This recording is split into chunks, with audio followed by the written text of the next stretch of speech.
Oke, terima kasih atas kesempatannya.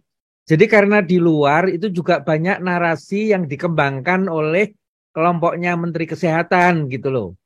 Ya, jadi saya ingin sampaikan pada sejawat ya sahabat teman-teman semuanya tentang kronologi dari semua yang sampai kita bicarakan pada malam ini. Jadi itu saya kirim di grup chat ya tulisan saya yang judulnya pentingnya menjaga etika profesi kedokteran. Itu di Kumparan. Terus setelah itu terbit keesokan harinya itu saya dipanggil Direktur Rumah Sakit Karyadi atas perintah dari atasannya. Saya tidak tahu atasannya itu bisa Dirjen Yankes karena rumah sakit struktural itu di bawah Dirjen dan atau Menteri Kesehatannya. Jadi dikatakan bahwa dalam tulisan saya itu ada 3 alinea terakhir yang membuat marah orang-orang Kementerian Kesehatan dan saya dianggap sebagai musuh dari Kementerian Kesehatan. Itu disebutkan oleh direktur di situ. Ya, jadi nanti bisa dibaca, dilihat ya di situ.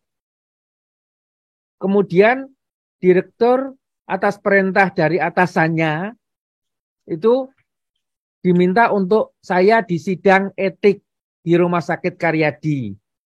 Ya. Tadi pertemuan dengan direktur itu masih akhir Maret, 27 Maret. Kemudian eh, sidang etiknya itu 1 April. 1 April itu di forum sidang etik oleh Komisi Etik itu dipertanyakan adalah persoalan tulisan saya.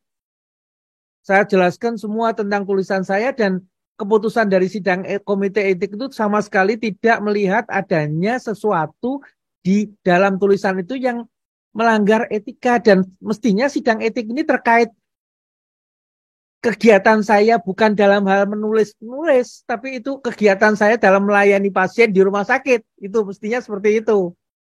Tapi karena diminta untuk melakukan itu, mereka mengikuti dan mereka juga buat laporan ke direktur. Saya tidak terima laporannya, tapi itu laporan diberikan langsung ke direktur, tidak didapatkan sedikit pun adanya pelanggaran etik. Itu tanggal 1 April. Jadi keputusannya dalam forum sidang itu, dalam sidang etik itu salah satu yang diminta oleh pimpinan rumah sakit adalah ya setelah tidak menemukan sesuatu, saya diminta agar setiap tulisan saya yang mau dipublish diminta untuk dilewatkan rumah sakit untuk disensor.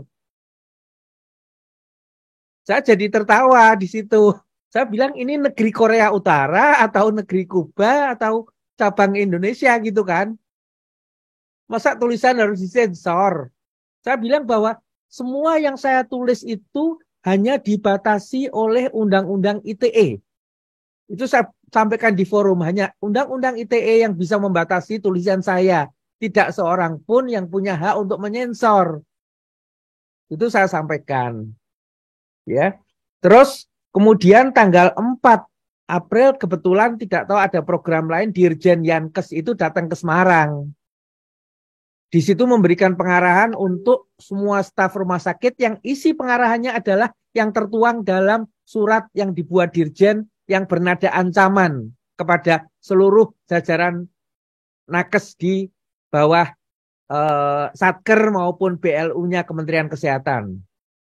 Itu isinya itu, tapi selain itu ada pertemuan sendiri dengan direktur, saya tidak tahu apa, bahwa keesokan harinya tanggal 5 itu saya dipanggil direktur dan diberitahu bahwa dia dalam posisi yang tidak bisa menolak, tidak bisa melakukan lain selain apa yang dia harus lakukan, karena posisinya adalah memang bawahan dari Dirjen Yankes, dan dia menyampaikan surat pemberhentian saya.